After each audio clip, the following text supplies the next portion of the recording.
하나님께서 오늘 우리에게 주시는 말씀은 요한일서 4장 16절 말씀입니다. 하나님이 우리를 사랑하시는 사랑을 우리가 알고 믿었노니 하나님은 사랑이시라. 사랑 안에 거하는 자는 하나님 안에 거하고 하나님도 그의 안에 거하시느니라. 아멘. 기독교인이 신약 성경을 읽거나 우리 예수님 말씀을 들으면 마음이 밝아지고 기뻐하게 되기보다는 어떤 경우에 오히려 마음이 무거워지고 답답해지는 경우가 있습니다. 그 말씀이 옳은 것은 알겠는데 그 말씀과 내가 너무 동떨어져 있는 것 같고 또 그 말씀이 너무 높은 곳에 있어서 나 같은 평범한 사람은 도저히 따라잡아서 실천할 수가 없을 것 같이 느껴지기 때문입니다. 우리 교회 표 중에 두 번째 문장이 바로 그런 말씀입니다.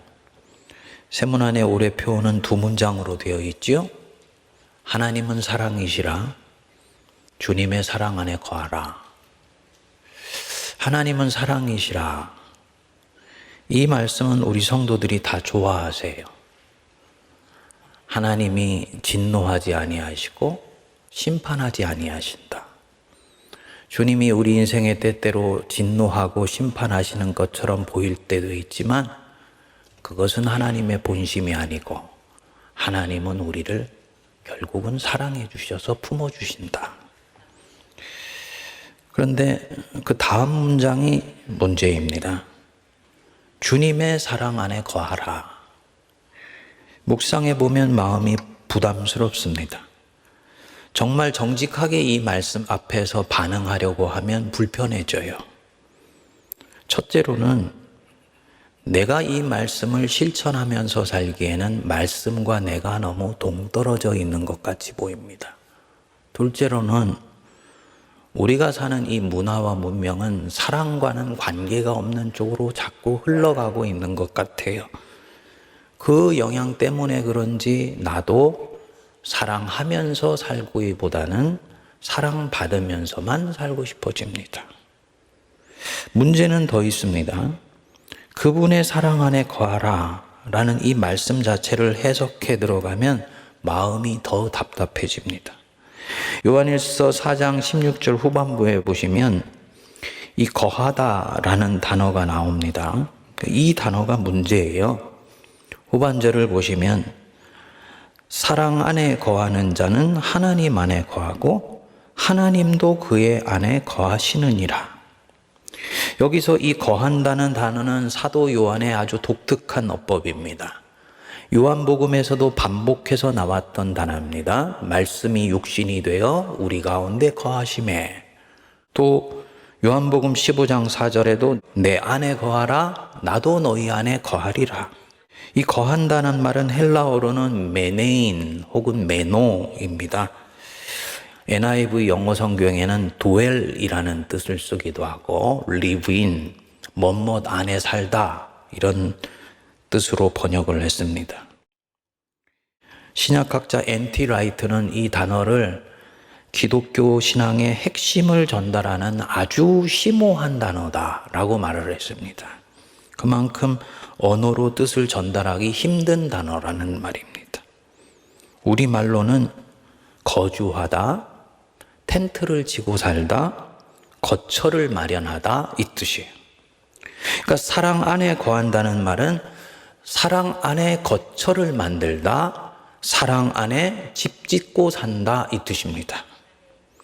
그러니까 사랑이 추상명사인데 이 사랑이 무슨 보통 명사처럼 이 안에서 살고 이 안에서 먹는 거예요. 사랑 안에서 잠을 자고 사랑 안에서 밥을 먹고 사랑 안에서 하루를 시작하고 사랑 안에서 함께 살고 아침에 이 사랑으로부터 출발해서 세상에 나가고 저녁에는 이 사랑 안으로 다시 와서 쉬는 겁니다. 사랑 안에서 안식합니다. 그야말로 사랑 안에서 모든 것을 하는 것, 이게 사랑 안에 거하는 것입니다. 그러니까 우리가 보통 사랑해야지 라고 말할 때는 이 사랑하는 실천을 말하는 거지요.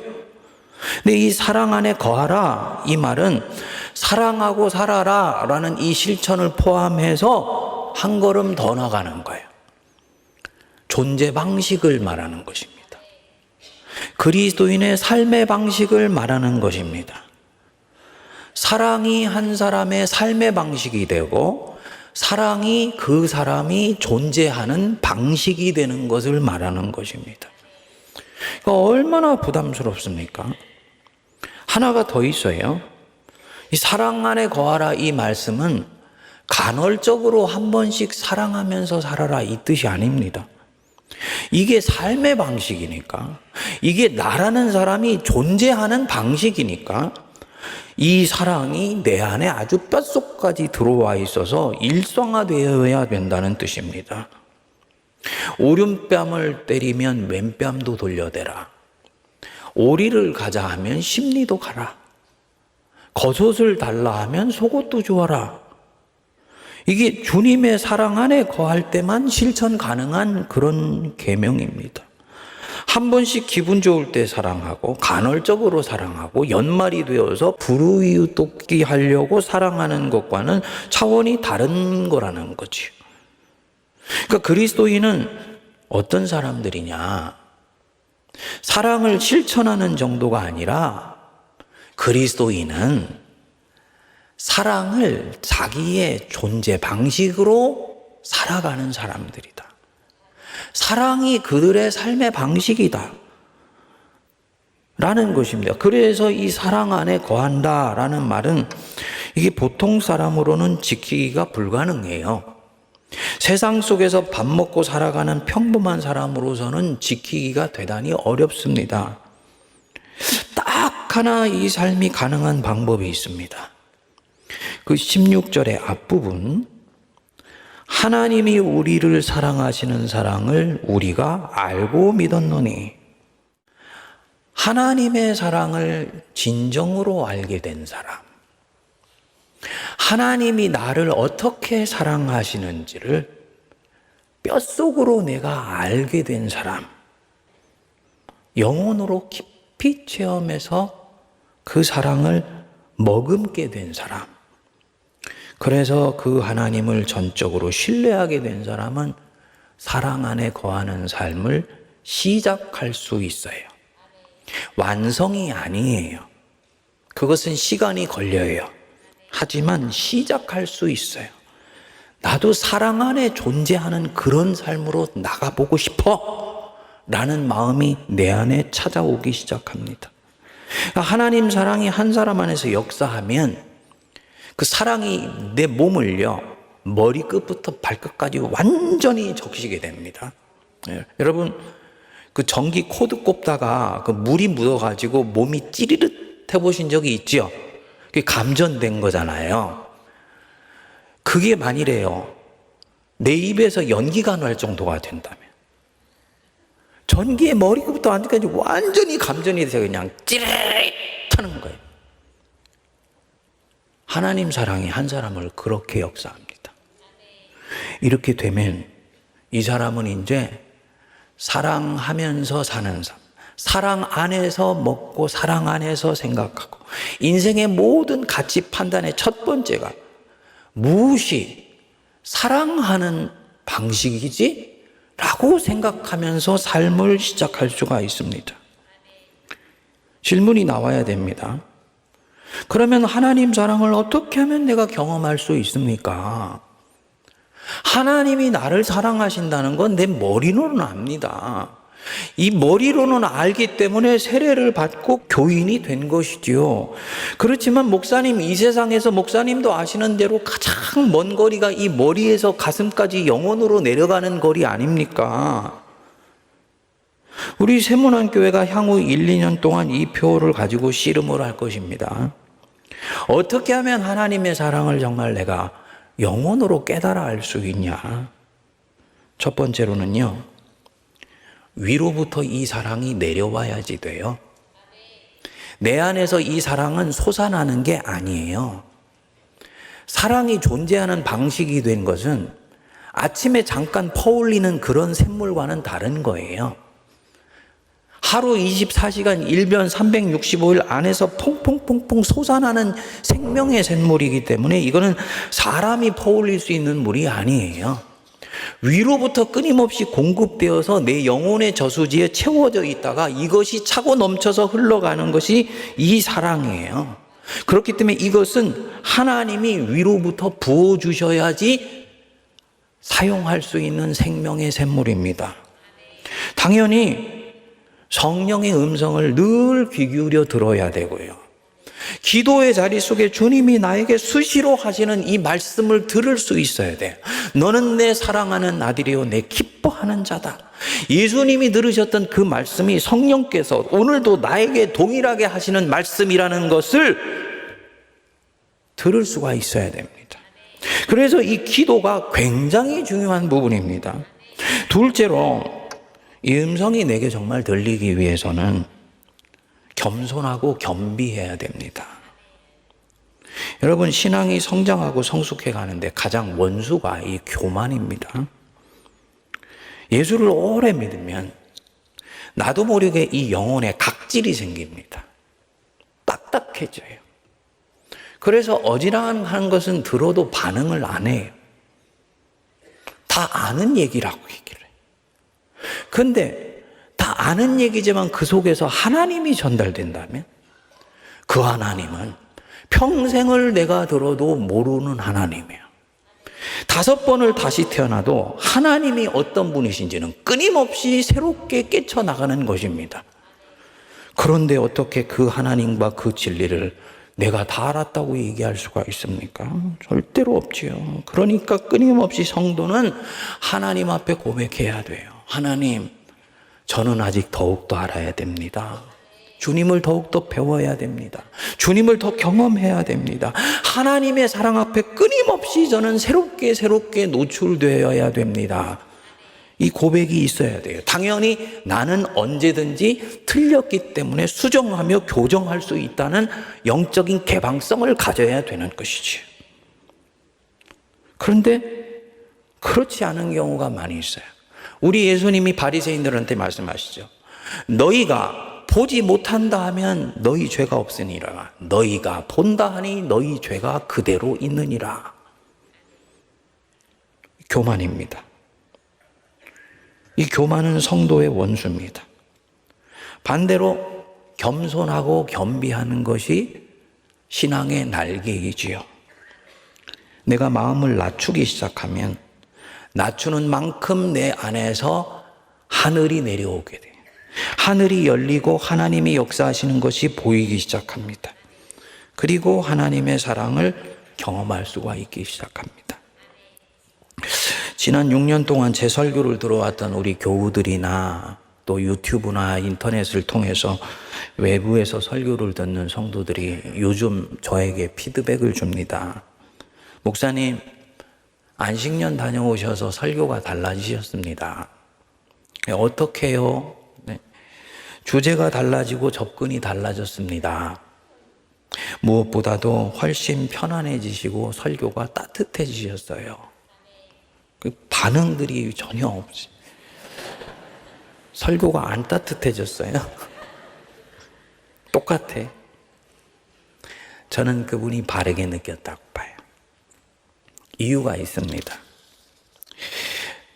설교자마다 설교관이 다릅니다만 설교자는 하늘에서 받아서 설교하는 자가 아니에요. 물론 설교의 원고를 만들 때 성령님께 영감을 달라고 기도하고 씨름을 해요. 정말 해산의 수고를 거칩니다. 그런데 동시에 설교자는 하나님께 그때그때 받아서 설교하는 것이 아니고 자기가 살아오면서 만난 하나님, 자신이 하나님 은혜 안에서 묵상한 하나님을 전하는 거예요. 그래서 설교자는 설교단에 올라올 때 자기의 인생을 주렁주렁 달고 올라온다라고 말을 합니다. 그리고 하나님이 이 부족한 설교자를 당신의 소리통으로 쓰시는 거예요. 그래서 어떤 설교자는 하나님의 A라는 측면을 많이 경험하고 어떤 설교자는 B라는 측면을 경험하고 어떤 설교자는 C라는 측면을 많이 경험했어요. 공동체 안에서도 보면은 어떤 교회는 A가 강하고 어떤 교회는 B가 강하고 어떤 교회는 C가 강해요. 이전에 A를 경험했었던 그 공동체는 이제는 하나님이 좌로도 우로도 치우치지 않기 위해서 B나 C를 경험한 목회자를 보내주세요. 그러니까 이것을 통해서 결국은 하나님이 그 교회에 당분간 사용을 하시고 말씀 속에서 역사를 하시는 겁니다. 그러니까 이 설교자가 자기 인생을 해석하고 하나님을 이해하는 것은 굉장히 설교에서 중요한 부분입니다. 근데 지난 5개월 반 동안 안식년을 가지면서 제가 인생을 해석하고 하나님을 이해하는데 결정적인 변화가 생겼습니다. 말씀을 전해 드린 대로 저는 제 인생을 축복이라고 생각해 본 적이 단 한 번도 없습니다. 행복을 추구하기 위해서 산다. 교인들이 왕왕 포항에 있을 때부터 지금까지 우리 목사님이 행복한 목회하게 해주세요. 그 기도를 해주는 분은 귀한데 저는 그거는 저한테 해당되는 기도라고 생각하지 않았습니다. 목사는 사명자로 사는 사람이니까 행복이나 축복은 저 천국에 가서 받는 거라고 여긴 것입니다. 근데 지난번에 말씀드린 대로 제 친구가 자기 인생을 해석하는 방법이 달라진 걸 보면서 제가 주님께서 내 인생을 어떻게 축복하셨는지를 알게 된 거죠. 나뿐만 아니라 당신 믿는 자녀들의 인생을 축복하신다는 것을 깨닫게 된 것입니다. 그리고 이 바탕에서 우리 자녀들을 보려고 미국 나갔다가 미국에 있는 캘리포니아의 한 시에서 제가 리트릿을 갖게 됐어요. 그리고 여기서 놀라운 은혜를 경험을 했습니다. 이 영적 체험이라서 주일날 말씀드리기가 좀 부담스러운 부분이 있습니다만 우리 성도님들이 이상학 목사 안에 있는 하나님과 동일한 하나님을 믿고 계시다고 그렇게 믿으면서 말씀을 드립니다. 저는 보통 1년에 3번은 기도원에 올라갑니다. 연말에 내년을 준비하기 위해서, 그리고 부활절 마치고 나서 중반 목회를 점검하기 위해서, 그리고 8월 하순에 가을 목회를 준비하기 위해서 3번 올라갑니다. 그리고 기도원에 갈 때는 마음의 준비를 단단히 하고 갑니다. 소나무 뿌리 하나 뽑고 내려오리라 하는 심정으로 기도원에 들어가요. 그런데 이번에 이 2번째 리트릿을 갔을 때는 전혀 마음이 달랐습니다. 다부진 마음도 없고 기도 응답을 받고 내려와야 된다는 절절한 마음도 없더라고요. 20일짜리 리트릿이었는데 첫 주를 그냥 그렇게 설렁설렁 보냈어요. 초조한 마음이 들더라고요. 이제 돌아가면 목회 복귀인데 어떻게 이렇게 리트릿이 진행이 되냐. 주님께 무슨 응답을 받은 것도 아니고 뭘 어떻게 하라는 말씀을 들은 것도 아니고 참으로 답답하고 또 난감했습니다. 문제는 제 안에서 절박하게 부르짖고 싶다는 이 마음도 들지를 않는 것입니다. 희한한 경험이었습니다. 한 주를 그렇게 보내고 2번째 주에 접어들었는데 생각이 하나 탁 떠올랐어요. 사복음서를 읽자 하는 마음이 들었어요. 그냥 이렇게 보내지 말고 복음서 4권을 남은 기간 동안에 읽고 묵상하면서 예수님하고 가까이 있다가 내려가자. 첫날 읽는데 왠지 마음이 차분해지더라고요. 영성에서는 이거를 그라운디드라 그럽니다. 이 마음이 바닥에 딱 붙는 거예요. 안정되죠? 그만큼 마음이 비워지는 겁니다. 악착같이 무슨 응답을 받아야 되겠다는 마음이 아니고 그냥 평안한 가운데 주님께 마음이 비워진 겁니다. 그리고 오솔길을 걸으면서 기도하기 시작했어요. 이 미국에 있는 캐나다나 미국의 리트릿 센터가 좋은 것이 기도할 수 있도록 자연경관이 잘 꾸며져 있어요. 그리고 영적인 흐름을 탈 수 있도록 이 트레일 코스가 아주 잘 만들어져 있습니다. 거기에 이 캘리포니아 오솔길이 또 하나 매력이 있는 것이 분위기가 꼭 이스라엘 분위기예요. 여러분 성지순례 가보셨습니까? 그 중동이 사막 기후잖아요. 근데 이 캘리포니아가 사막 기후예요. 거기에 이제 숲이 우거져 있고 오솔길이 있으니까 느낌이 꼭 금방이라도 우리 예수님이 저쪽에서 제자들하고 이렇게 올 것 같은 그런 아주 신비한 풍광이 펼쳐집니다. 그날은 그렇게 해서 걸으면서 기도하기 시작했는데 마음이 차분해졌어요. 23년 10월 9일 날이었습니다. 제가 기도했지요. 미국에 나가면 영어도 잘 못하면서 영어로 한 번씩 기도가 나오게 돼요. Oh God. 발음 좋습니까? Whatever you say, I am ready to listen to you. 무엇이든 말씀하옵소서. 저는 들을 준비가 되어 있나이다. 이 리틀에서 와서 처음으로 마음이 차분해지면서 영혼 깊은 곳에서 이 기도가 나온 겁니다. 그리고 한 15분 정도 걸으면서 기도했는데 어디서 소리가 들렸어요. I love you. 걸음을 멈춰섰지요. 어디서 이 소리가 들리지 하고 사방을 둘러보는데 산속 한복판에서 무슨 소리가 들리겠어요. 멈춰서서 귀를 기울였는데 다시 소리가 들렸어요. I love you so much. 밖에서 들리는 소리가 아니었습니다. 제 안에서 들리는 음성이었어요.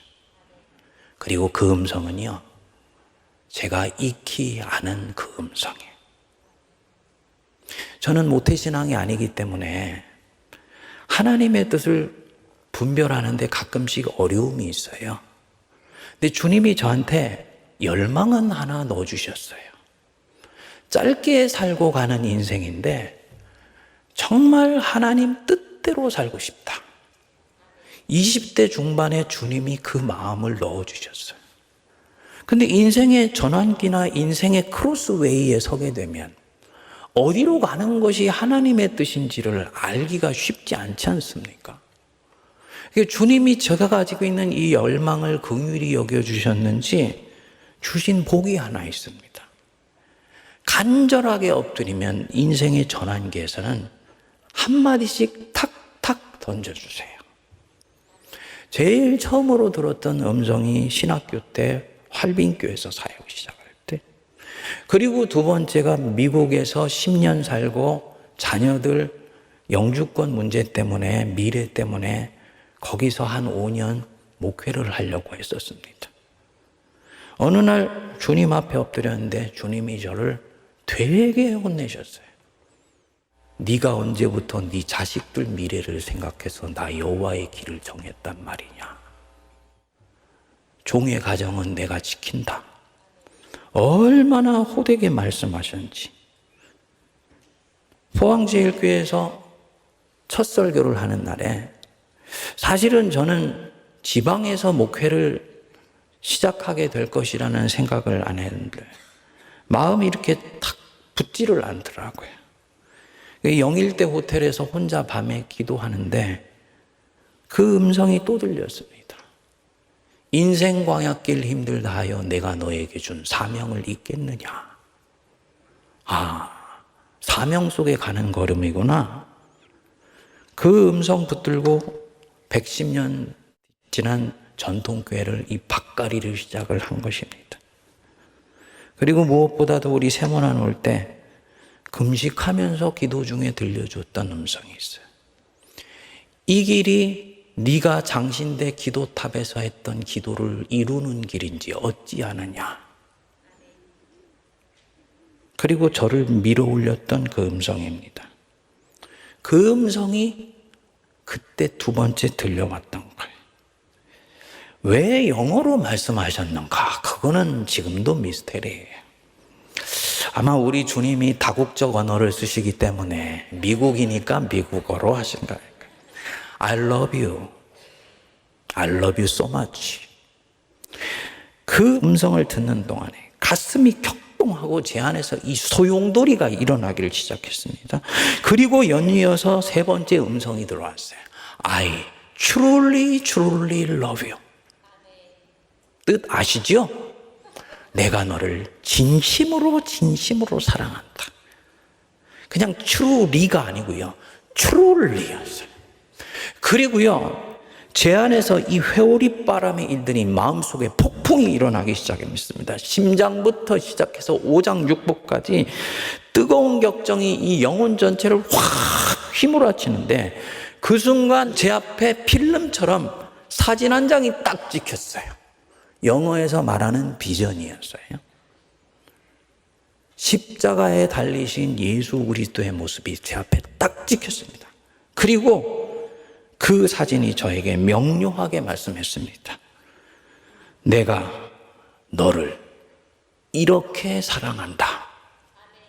무슨 얘기입니까? 내가 너를 하나밖에 없는 내 아들을 주시기까지 사랑한다.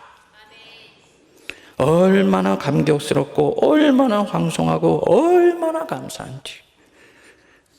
어린아이처럼 그 산 혼자 있는 데서 엉엉 울다가 와, 온 산이 떠나갈 정도로 그렇게 웃다가요. 옆에 누구 사람이 있었으면 저분 완전히 미쳐버렸네 라고 얘기할 그런 성이었어요.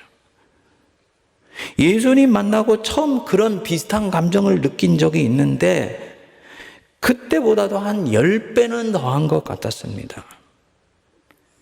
저녁에 사모한테 카톡 전하면서 이 얘기를 했더니 우리 집사람이 그래요. 하나님이 당신 지난 6년 동안 고생한 것 아시네요. 종아 수고했다 하고 위로해 주시는 거네요. 그렇게 얘기를 해요. 그런데요, I truly, truly love you. 이건 그런 음성이 아니었습니다. 제가 지난 6년간 잘 견뎌주어서 고맙다고 위로해 주시는 그런 음성이 아니었어요. 그런 조건부 사랑 고백이 아니었습니다. 창조주 하나님께서 피조물에 불과한 나를 아무 조건 없이 내가 그냥 너 사랑해. 이 고백이셨어요. 저는 그 사실이 정말 저를 미친 듯이 기뻐하게 하더라고요. 미친 듯이 좋아하게 했어요. 지난 6년 동안 잘 견뎌준 거 고마워서 I love you라고 말씀하셨다면 뒤집어서 하면요. 앞으로 남은 11년 동안 잘하지 않으면 주님이 그 고백 가져가실 수도 있는 거예요. 우리 주님이 나를 사랑하시는 사랑은 그 사랑이 아니었다는 거죠. 십자가의 사랑이었다는 거예요. 어떤 조건도 없고 이유도 없고 그냥 내가 너를 택했기 때문에 나는 너를 진심으로 진심으로 사랑한다. 십자가의 사랑을 정말 영으로 경험하게 된 것입니다. 감격하고 또 감격했습니다. 그리고 그때 제가 명료하게 알았어요. 내가 들은 이 음성은 내게만 주시는 음성이 아니구나. 하나님이 사랑하셔서 자기 백성 삼아주신 모든 백성에게 우리 주님이 이 고백을 하시고 계신 것이구나. I truly, truly love you. 사랑하는 내 자녀들아, 내가 너희들을 진심으로 진심으로 사랑한다. 주님이 저한테 이거 전하기를 원하시는 걸 알게 된 거예요. 내 백성들 힘들다. 그들은 이 거친 세상에서 지쳤어. 내가 그들 사랑한다는 거 네가 좀 전해줘. 하나님이 우리를 사랑하시는 사랑을 우리가 알고 또 믿었노니 오늘 이 아둔한 설교자를 통해서 주시는 주님의 사랑 고백이 여러분들의 영혼 속에 흘러 들어가기를 간절히 기도합니다. 주님, 주님이 저를 어떻게 사랑하시는지 이제 알겠어요. 이게 아는 거잖아요. 기노스코 하는 거잖아요. 그리고 이것 때문에 이제는 주님을 이 거친 세상 속에서 마귀의 유혹에 넘어가지 않고 그분만을 신뢰하는 삶을 시작할 수 있는 거거든요. 젊어서는 예수를 믿어도 사상으로 믿고요. 제 경험의 앵글 속에서 믿기 시작했습니다. 예수님이 저는 정말 20대 중반 믿었을 때 좋았습니다. 인생의 표대로 삼아도 조금도 아깝지 않은 분이라는 거. 목표 지향적인 삶을 추구했던 저한테는 이것은 놀라운 표대였어요. 중년까지도 그 표대를 보면서 달려왔어요. 근데 이제 인생 후반기에 접어들면서 하나님이 진짜 어떤 분인지를 비로소 알게 된 것입니다. 하나님이 어떤 분이신가요? 하나님은 사랑이세요. 사랑이세요. 이념의 앵글 안에 갇혀 계시지 않고 공의를 실천하시지만 그 속에는 항상 끓어오르는 사랑이 계시고 그걸 영혼 전체를 열어주셔서 알게 해주신 거죠. 전적인 은혜였습니다. 제가 한 것이 있다면 한 가지, 하나님 무엇이든 제게 말씀하옵소서. 들을 준비가 되어 있나이다. 진솔하고 솔직한 고백뿐이었는데 주님이 볼 때는 그것으로 역사하시기에 충분했던 겁니다. 영적 경험은 그것으로 끝난 줄 알았습니다. 그런데 그날부터 성경이 다르게 보이기 시작하더라고요. 다음날 아침에 일어났는데 빨리 한국에 돌아가서 우리 세문안교회 성도들 막 만나고 싶더라고요. 여러분 듣기 좋으라고 하는 말씀이 아니에요. 그리고 10월 마지막 주일날 항정직 임직식 집리하러 오는데 막 마음이 설레요. 마치 이 애인 만나러 가는 것처럼 설레요. 그래서 성도들을 만났는데 여러분들은 눈빛이 여전하더만. 짝사랑이 이런 거구나. 저는 옛날부터 나 안 좋아하는 여자는 절대로 안 좋아해. 왜 그렇게 누군가의 사랑을 얻기 위해서 쫓아가는 내 인생을 써? 그랬는데 우리 주님이 저를 아주 외통수에 걸리게 한 거예요. 나는 설레는데 교인들은 안 설레. 하지만 앞으로는 설레게 해주실 줄 믿습니다. 하나님 때문에. 그리고 저 자신한테 놀랐어요. 전에는 목회를 생각하면 그 30년 가까이 목회를 하면서도 늘 마음이 부담스러웠어요. 늘 잘해야 되는데 하는 걱정이 없었습니다.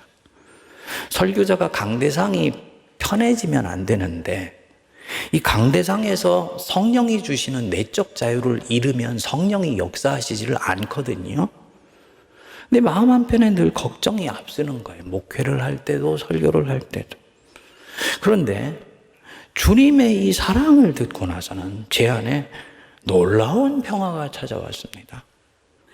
목회하는 게 하나도 걱정이 안 돼. 전에는 세문안교회 담임 목사라는 바로 이 자체가 저한테는 무거운 짐처럼 느껴졌어요. 당연하죠. 세문안교회 목사니까. 그런데 주님이 저한테 그때 뭘 보여주신 것도 없고 약속해 주신 것도 없는데 마음이 너무너무나 편안해요. 결국은 모든 것이 다 잘 될 것 같아. 헌당도 다 잘 될 것 같아. 주님이 허락하셔서 제가 은퇴하기 전에는 이 세문안교회가 주일날 출석 교인이 한 10,000명 내지 15,000명은 될 것 같아. 이때는 아멘 해야 되는데. 네. 사이즈 문제가 아니고요. 성령의 역사를 말씀하십니다. 마음의 불안함이나 두려움이 없어진 것입니다. 그리고 요한일서 4장 18절이니까 딱 이 말씀이 그 말씀이었습니다. 여러분 그 앞부분 한번 읽어볼까요? 시작. 사랑 안에 두려움이 없고 온전한 사랑이 두려움을 내쫓나니 두려움에는 형벌이 있음이라. 하나님의 온전하신 사랑이 한 사람의 심령 속에 부딪혀오게 됐을 때 그 하나님의 사랑은 피조물에 불과한 인간이 가지고 있는 모든 두려움을 물리치는 강력한 힘이 있다. 사랑 안에 두려움이 없고 온전한 사랑이 두려움을 내쫓는다. 이 사랑의 능력이 뭔지를 실제로 그때 보고 느끼고 이제 살기 시작한 거지요. 사랑하는 여러분, 믿으십니까? I truly love you. 내 백성아, 내 자녀야, 내가 너를 진심으로 사랑해. 진심으로 사랑해. 그래서 하나밖에 없는 내 아들을 너를 위해서 십자가에 내준 거야. 거친 세상 이기기를 바란다. 그리고 내가 너를 사랑하기에 너는 결국 다 잘 될 것이다. 모든 것은 잘 될 것이니 은혜 안에서 강하고 담대하기 바란다. 이 주님의 음성을 듣기를 바랍니다. 이 사랑 안에서 우리 주님을 신뢰하기를 바랍니다.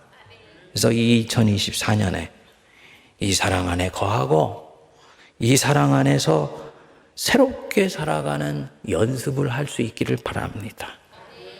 사랑 안에 거하는 거예요. 사랑이 무엇인가를 판단하고 결정하는 최우선의 분별의 원리가 되는 것입니다. 이 삶을 시작하고 연습하여서 때가 되었을 때는 진정으로 사랑 안에 거하는 온전한 성도들 되시기를 주님의 이름으로 축복드립니다. 기도하겠습니다. 하나님, 우리 하나님의 참 얼굴을 우리에게 보여주심을 감사합니다. 하나님은 사랑이시니 너희는 그 사랑 안에 거하고 살아라 라고 말씀하시고 도전하시고 촉구하시고 초대해 주심을 감사합니다.